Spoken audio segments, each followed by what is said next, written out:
Hello everyone, you welcome to this for the fate of over 12 young Cameroonians who are held hostage in Kuwait. Stay with us.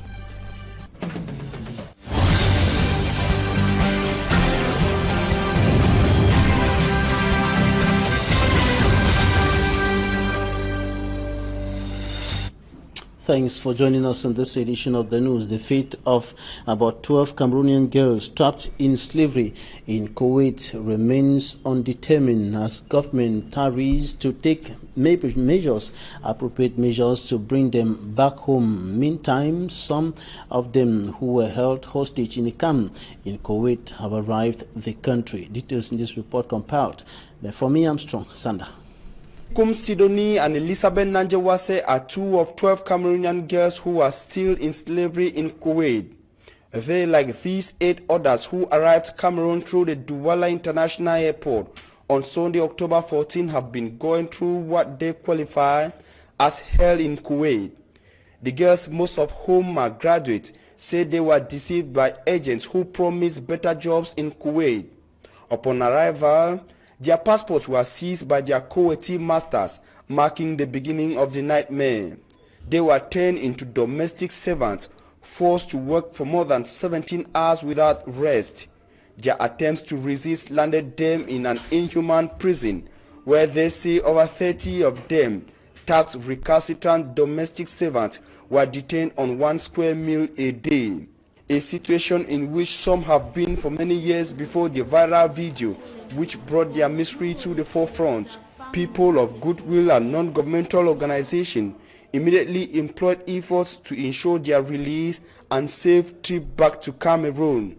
Even though I've never seen you with my eyes, I just want to say thank you for helping us here, because we have been here, we don't know where our help will come from. Even though they told us that they will help us, they will pay our flight, but we have been here for long. Nobody has helped us. So we thank God for you, because you just help us, you just wipe the tears in our eyes, and we are very, very happy. 8 of the girls arrived Cameroon on Sunday, October 14.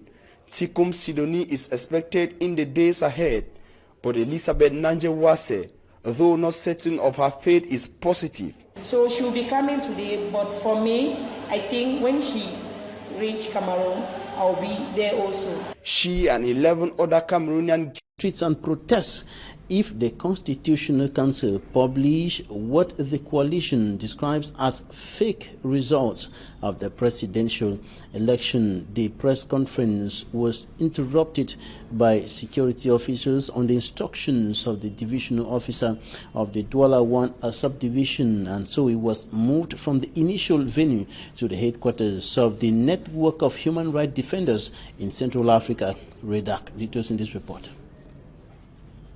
Coalition of 4 civil society organizations barred from granting a press conference in this hotel in the heart of Cameroon's economic capital, Douala, Monday. Upon their arrival at the hotel, officials of the Network of Human Rights Defenders in Central Africa, REDAC, Dynamique Citoyenne, Amont Avenue, and Wilf Cameroon get into an unfriendly word exchange with the hotel manager.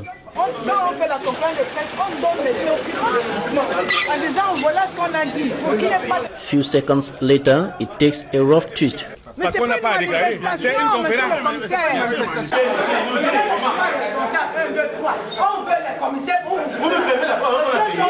The manager explains that the divisional officer for Douala 1 has instructed him to stop the meeting if organizers don't present an authorization from the administration.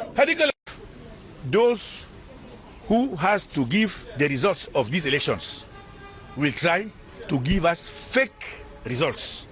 Cameroonians must stand up and mobilize to oppose themselves to these results. That's why we are warning the Constitutional Council that they have to give us the true results. If it's not that, we are calling Cameroonians to stand up and defend their rights. According to them, Cameroon must take another direction, driven by truth, the people, and not the present regime. The Cameroon, this country, must not go to the direction that is given by the government. Because when we see the reactions of the government today, we think that they are looking for an occasion to oppose violence to the population. We are calling them to be vigilant, not to allow the politicians to oppose them, because everybody is coming from a region.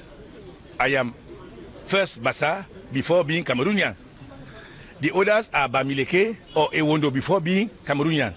But we too, all we know that we are Cameroonians. Concerning the press statement of the Cameroon Renaissance Movement CRM presidential candidate Professor Maurice Kamto, who said Cameroonians have given him a mandate that he will protect and fight for, the civil society leaders say it is not the violation of any law, but a right. The rights of everybody is to say what he has as evidence relating to the elections.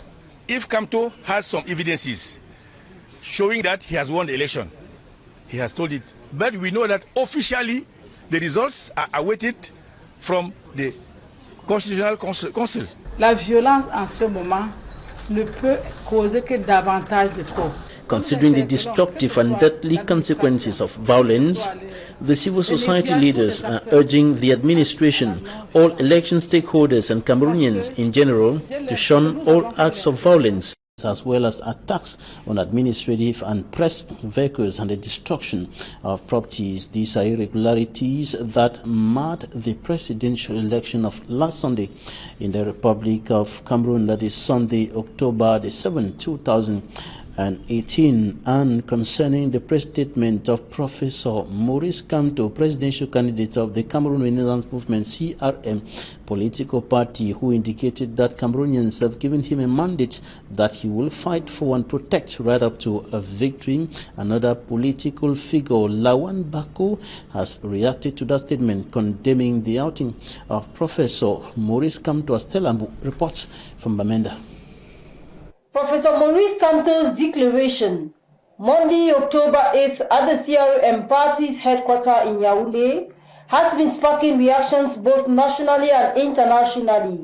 In Bamenda, chief town of the Northwest region, political pundits have been reacting to the statement made by Professor Maurice Kamto during a press conference in Yaoundé. According to Elhaj Lawan Bako, he declared himself winner of the October 7th presidential election. It's unfortunate that one of the candidates, Professor Maurice Kamto, have declared himself winner.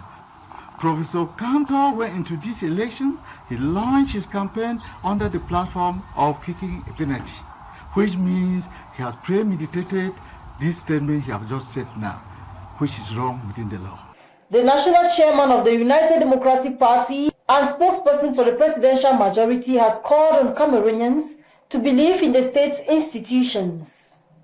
He has further called on inhabitants of the Northwest and Southwest regions in particular, which are already plagued by the Anglophone crisis, not to allow themselves to be manipulated this time by candidates who could not campaign in these regions. We are now asking Cameroonians to know one thing. It is a beautiful country for ourselves. We have to build it fine, and we do not help ourselves, our voters, our community into confusion. And to Professor Maurice Kamto, Elhaj Lawan Bako says, let us work for the peace of this country. Please, ladies and gentlemen, I'm now asking our brother, Professor Kamto, to withdraw his statement. While waiting on the Constitutional Council, the organ charged with the declaration of results, Lawan Bako beckons on all to accept the outcome of the October 7th presidential elections in order for the country to move ahead. Now here in the economic capital, Douala security forces are tracking down members of a gang of 5 alleged bandits who attacked a microfinance institution here in the economic capital, the Republic of Cameroon, over the weekend and made away with a huge sum of money. One of the suspected bandits was gunned down. We have details in this report by Smart Jikan Gebre.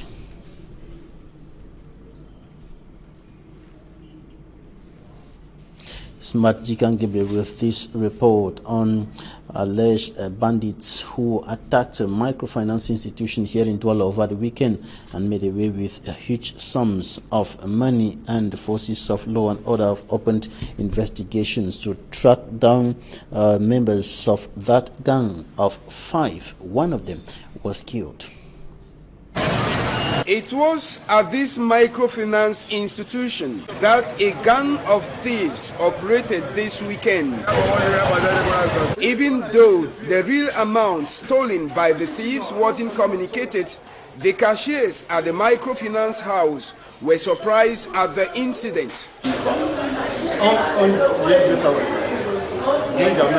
According to one of their clients who came to withdraw money that morning, I went in without any problem, but suddenly they moved a gun and put me on gunpoint. They said they don't want to kill after the incident. I don't enter. Today I want to enter. Them holding me. Them go put me for the people where them shipping. He said, "Mommy, she don't. I've been can't take money. I know we get money for the bookkeeper. I've been can't for take up. Now only the telephone then. The telephone then take up." Before the police could arrive at the scene of the incident, no traces.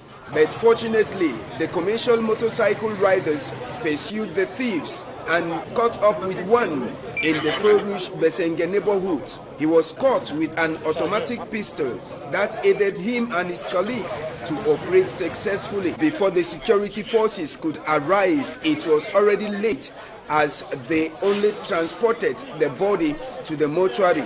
Investigations have been opened to track down the 3 runaway members of the gang. The National Gendarmerie is stepping up efforts to curb road accidents on highways across the Republic of Cameroon. Over the weekend, some officials of the National Gendarmerie were patrolling on National Highway number 5 with focus on reducing speed, which has been identified as one of the major causes of the road accidents recorded on highways across the country. Franklin Mwabi has more.